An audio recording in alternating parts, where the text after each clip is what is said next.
Baik, bertemu lagi. Kita akan memasuki sesi pertama. Nah, sesi pertama ini kita akan membahas tentang konsep-konsep dasar ilmu ekonomi.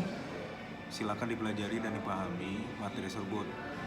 Tentu jangan lupa untuk membaca dan memahami materi-materi pada buku modulnya atau BMP dengan kode ISIP 4112, mata kuliahnya pengantar ilmu ekonomi. Nah, untuk memudahkan Anda dalam belajar, UT juga memberikan fasilitas ruang baca virtual dan bahan ajar digital yang bisa Anda download di smartphone maupun di laptop. Jadi silakan untuk memanfaatkan seoptimal mungkin.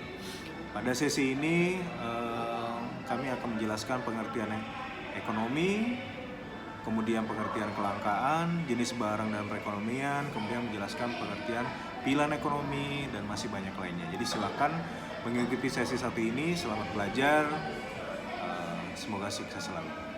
Terima kasih.